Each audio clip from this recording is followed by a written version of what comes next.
that's probably why I don't like it. Have you ever been depressed? I guess like at Jasmine, like I always like depressing shit. They Jasmine is like I think all-encompassing medicine. That's what I figured. Maybe Greeks use it. I don't know. Like Italy's kind of part of that medicine. Yeah, like Italy, like southern Italy What do is you do definitely like when you're depressed? Yeah. they probably use mess over there. chaqueta, man. Oh my god, Eric's was taking Chaqueta. One time, no more. Depressed. Chaqueta. You know what chaqueta is? Masturbation. Topic and then keep it like. No, I'm not ready. No. I've been asking people if they've ever been depressed. Have you? Yeah, I worked at fucking Whole Foods, man. What do you do when you're depressed? I don't know, man. You tell people like, yeah, we're out of chicken wings. Fuck you. You can't have any. So it's Monday. I noticed you guys didn't have any chicken wings here, and should I break the fourth wall here? Or? So he's like, well, I noticed you guys didn't have any chicken wings. It's Monday, and you have the all-you-can-eat chicken wings into the bucket, and I noticed you didn't have those right now. Why are those out of the hot bar?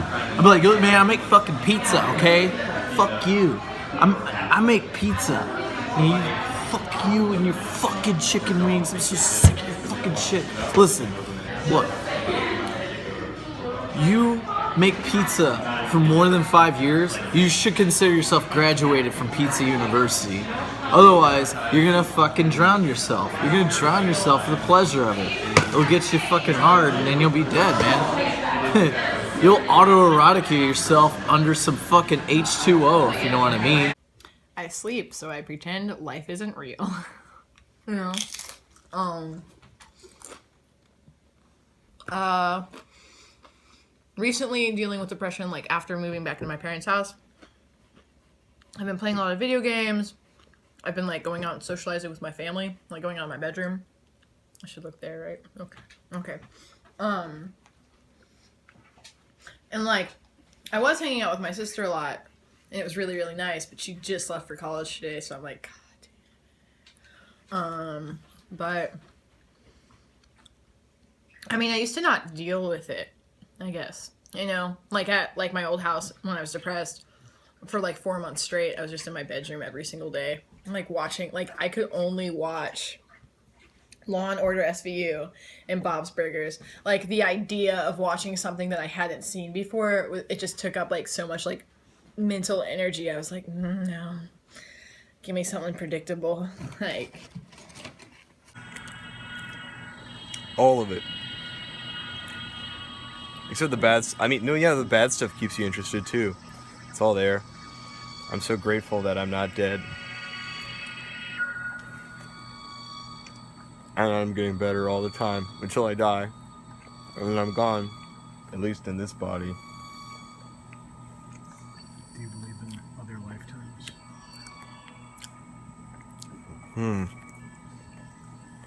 I think so. I feel like I experience sensations that feel like they've occurred historically, or that in enacting like a ritual of life, I'm participating in the same sort of time stream anyway. So it's not good. Alright. Have you been depressed? You know, like, I've dealt with it before, not to the extent as other people, but one thing that's helped me a lot is, I mean, we're in a comic book store. This is like my escape zone, but it also, you know, people have this misconception that like comics are just these child fan fiction, ultra fantasy type thing, and it's really not, because you look over here, we got over here, this book Paper Girl is one of my favorites right here. It's like a sort of Stand By Me meets other sci-fi movies of the 80s, and it's this comic about these 4 newspaper girls who get thrown into this big sci-fi mystery plot, and there's aliens and time travel and all this crazy stuff, and it's handled super well, and it actually deals with a lot of really mature themes, because, you know, like I said, people think they're these books are just for kids and they're just these escapists, when that's just like a total misconception, because they open worlds to all kinds of themes, all kinds of realities.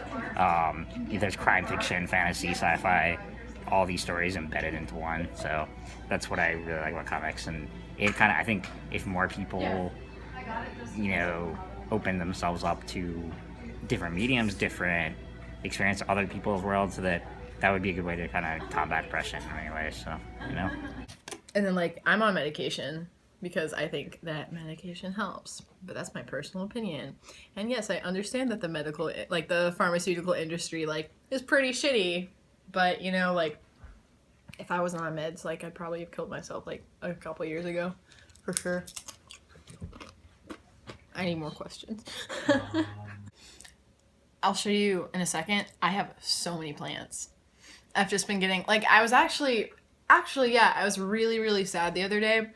And I was like, wow, what I really want to do is lie in bed all day and sleep and not stay hydrated and not socialize. But instead I texted this person I'd kind of hung out with before, and I was like, because I knew that they work in Seaboard Station next to Logan's, and I knew that they were working that day, and I was like, hey, are you off work? Do you want to go to Logan's with me and get, look at plants? And they were like, hell yeah. And we hung out, and I bought a lot of plants, and then I went to the Remedy with this person, and we just hung out, and it was really cool. And then I came home and potted all my plants, and then I was like, you know what I need? More plants. So that's been really cool. And then I've been reading a lot more recently. What have you been reading?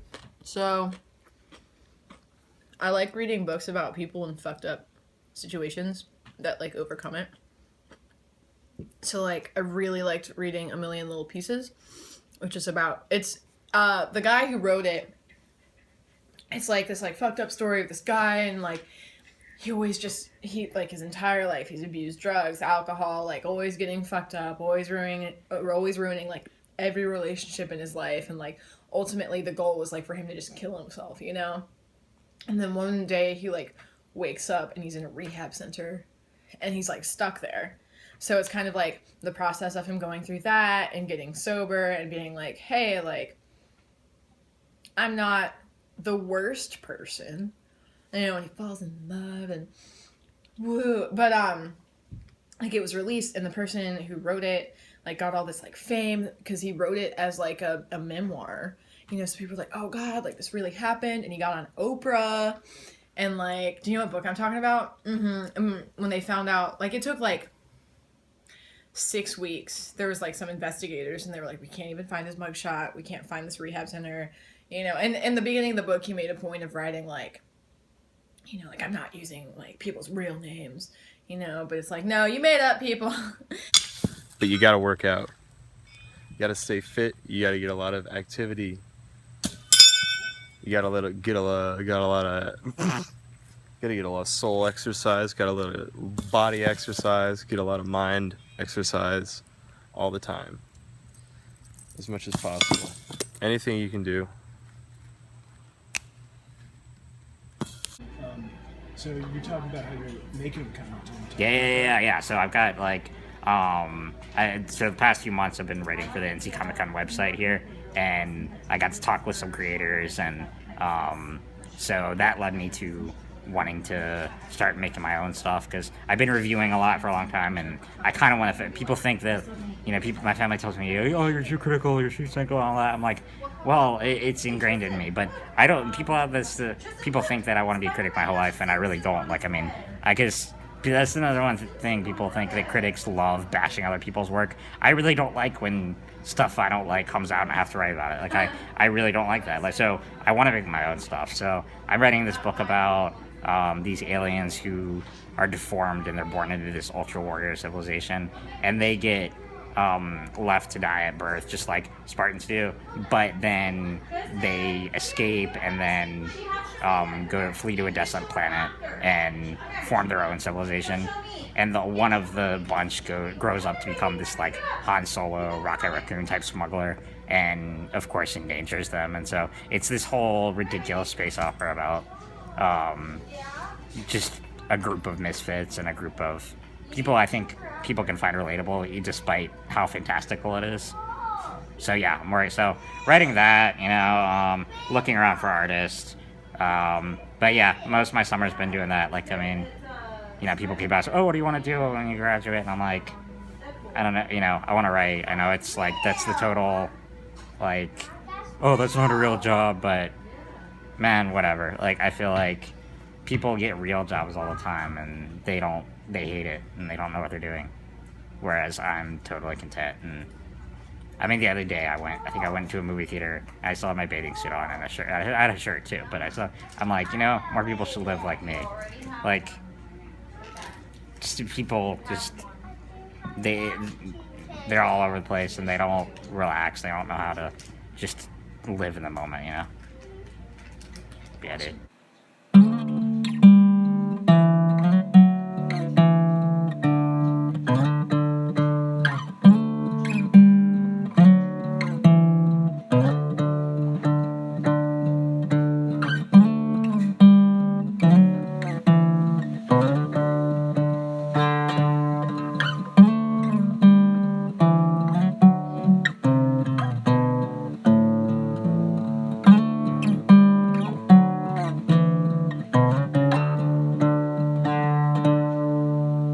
Oh no! Don't fall. You can't look at this one because it's a dick. Shield your fucking eyes. And then Renton knocked this shit over. And then this is the one. I bought all these plants and this pot and put it together. And then that's a clipping, that's a clipping, that's a clipping, that's a clipping. That's a clipping. This I've had for a few years actually, which is cool. This is aloe plant. This is something I stole from Kroger. And then this is a Christmas cactus clipping that I got yesterday actually. And this is a coyote skull. Nah. Wait. Wait. Wait. Have you ever been depressed? No.